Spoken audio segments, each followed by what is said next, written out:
So in my continuing attempts to consume all nerd media before our atmosphere is brutally ripped away from us and we die a tragic death, I have turned my attentions towards the X-Men comics. I did not have X-Men in my life growing up. I know very little about them. When I was growing up, the movies were very much like the thing. There's a new X-Men movie coming out, and I've seen the first one. A few years ago, I watched X-Men from the year 2000, and it was okay, I guess. It's aged a bit. And in more recent months, I've watched the occasional episode of a 1997 X-Men cartoon with my friend. But for the most part, all of my X-Men knowledge is from osmosis, from reading other Marvel comics and knowing that they exist in the world and getting the general themes and hearing about them on podcasts from people who read those comics. And for a long time, partially because they're probably about to be introduced into the MCU properly, but not just because of that. I'm kind of behind on that. I'm feeling the MCU fatigue along with everyone else. Sorry, Christian in editing interrupting. Did I just say fatigue? But for a long time I've been like, should probably give them a shot. And before I get into any spoiler territory of my thoughts on it, let me appeal to the potential viewer who also has not read any X-Men comics. If you start with House of X, Powers of 10, you are going to, at times, feel lost. You're going to feel a little bit confused, a little bit like you're not sure if you should know a certain thing, but I would argue that is part of the charm, because by the end, I would argue, you will have grasped everything that's going on. There's a certain level of confusion which is intentional, and that can be seen in how the timeline skips around and you don't know which timeline is what, which I won't get too far into, but that's definitely a part of this. It's a little bit like season 1 of The Witcher. You know season 1 of The Witcher on Netflix? That's the only season of that show I've seen. But you get a little bit lost and confused because you don't know what's happening or when. But by the end of a season, you do understand what happened and when. And it kind of has a strange effect of, I don't really know how to quantify it, but it's cool. So starting House of X, Powers of 10 definitely feels like being thrown into the deep end, but it is a soft reboot, and it is intended for new readers to jump on from this point, and I think it does a fucking brilliant job of doing that. Like, you are clearly not starting with the status quo. You are not starting with what a lot of people would remember the X-Men series. This is definitely a reinvention of the story, and it has major consequences for what's going to happen going forwards. But at the same time, you kind of get the impression that, Charles Xavier and Magneto have been enemies in the past, and Apocalypse has been a big bad guy in the past. Like, that's all you really need to know. You probably know that mutants have been persecuted for who they are in the past and why, and if you don't know the particulars of some of that persecution, this series will teach you what has happened. Not the fine details of it, but we don't need the fine details of it, which is good because that also opens the path for future reading of older stories and going, so that's how that went down. Anyway, I'm going to stop appealing to potential readers now, and I'm going to start talking about spoilers. So if you haven't read it, go away, respectfully, and read it, and come back to me, and then we can chat. House of X, Powers of 10 is some fucking good sci-fi. Like, yes, it's an X-Men story, and it's got all the characters, and part of what makes it so great is that, sorry if you can hear cars going past my window, it is extremely hot today, and so they're very wide open. Part of what makes this story so great is that it could only happen in the Marvel universe, in this pre-established universe with the history behind it. I think a lot of comic storylines, I read a lot of Spider-Man, this might be apparent, but a lot of comic storylines suffer from their past. Like, they've already done so many things, and they've already got so much past trauma to deal with, but with this comic, it feels a lot more like they can use that to inform the events of this comic in a way which is really nuanced and really fun. You've got the whole unsolvable situation from 2 points of view. You've got it from the point of view of the X-Men comic itself. They have tried so many times to appeal to general humankind and twice they've had a mass genocidal event and history is repeating itself. And then you've got that in the form of a character, Moira X or Moira McTaggart, who literally has been repeating history trying to solve this problem. And that's just so fucking clever. I mean, first of all, the very concept of her character is incredible. I absolutely love it. And I think it might help that I haven't read any previous X-Men comics, because it's obviously something that was not in consideration when her character was originally in these comics for however many decades she's been a character, and it would probably slightly bother me, because retcons like that always do, if I were to go back and read some of her dialogue and be like, yeah, but she wouldn't act this way or think this way if what was revealed later was true then. But as someone who's just starting this comic with 2019, I get to go, oh, it's just a really fucking cool idea. It's very clever that they made her lives limited, otherwise she would simply kill herself and reset every single time. But I think the coolest thing about her and what she brings to this story is you get to see these glimpses into 100 years from now, 1,000 years from now, and you get to see where their efforts lead and how they always end up losing, and how humans shift into post-humanism, and how there's these like machine societies, like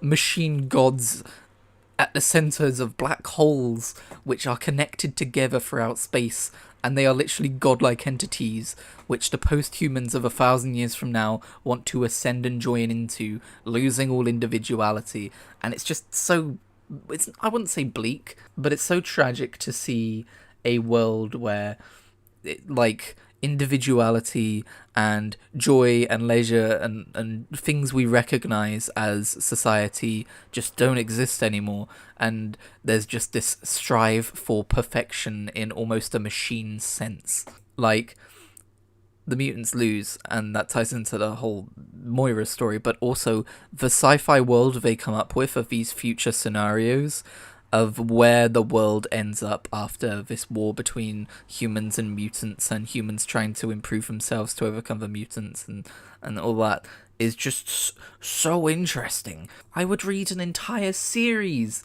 set in one of these timelines. Also, I didn't know anything about Sentinels, and I really enjoyed the info dump pages talking about how you've got like the hierarchy and like the technological evolution of, it starts with Sentinels, and then you get a Master Mold, and then you get a Mother Mold, and then you get Omega Sentinels, and then you get the fucking Nimrod, and Nimrod is like the end state that they're desperately trying to avoid. I get the impression that's pre-established X-Men lore, and I don't know how far they've gone into it in the past, but I love it here. This idea of fighting against a fate which has played out so many times before, and doesn't get solved, by the way. By the end of this series, it doesn't get solved. It's probably the main problem for every run of X-Men comics shooting off from 2019, and in a way it's always been that problem. It's just been made official. It's not just a kind of meta, we read comics, we've already seen these events play out a few times in terms of the genocides.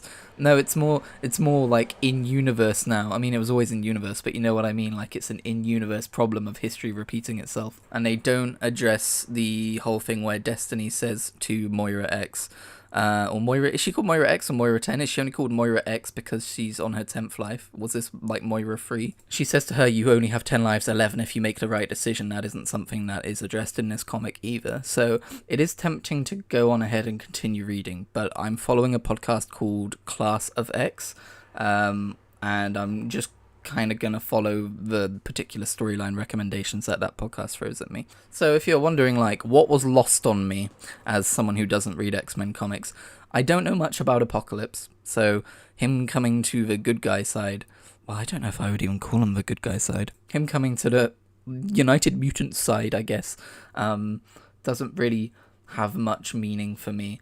Literally never heard of Mr. Sinister, but he's really fun. Some of the intricacies about like the Chimera generations of mutants were lost on me a little bit because of, I don't really know about him or his powers, and I think like it's mostly based around him. There were various B or C tier characters which I didn't really know anything about, but I didn't really feel lost. I do have a general impression of Charles Xavier's character, and it is really fun to see him, like, he doesn't go evil, but he goes like you know, he says no more. He pulls a doctor from the Day of the Doctor, everyone. Hi, I'm a Doctor Who fan as well. He finally cuts free of his own ideals, and he starts working more as a realist, I would call him. He no longer thinks humans and mutants can live together in harmony, and maybe it's a pessimist. He's now finally focusing on building a better world for mutants and trying to be friendly with humans, but if they won't be friendly, then so be it, kind of a deal. And I think it's fascinating because it would have been so easy to just be like,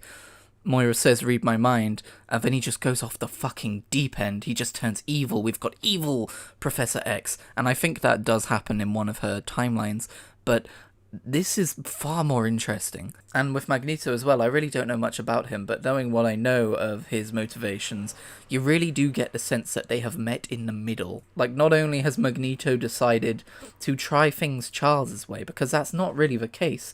It's more like Charles has decided to try things Magneto's way, but with less problematic and villainous means. And Magneto's just like, well, fuck, yeah, okay, I'll take it. That's just a sense I get anyway. I'm not an expert. I love how the future scenes very clearly set up the escalating technology problem, the technological evolution problem, and there is actually a mother mold being created, and they come back to the present day, and it's very much at like, oh, this future is literally about to begin and we have to stop it. And it makes the stakes feel so much more real in that mission where they go to that base orbiting the sun or whatever. Like, those stakes are so much more real to us than if we had just been told them, like would happen in lots of other comics. Like, if they had just told us we need to take out this mother mold thing because it's the next evolution in Sentinel technology, and if they succeed, then it will be a lot more difficult for us to survive.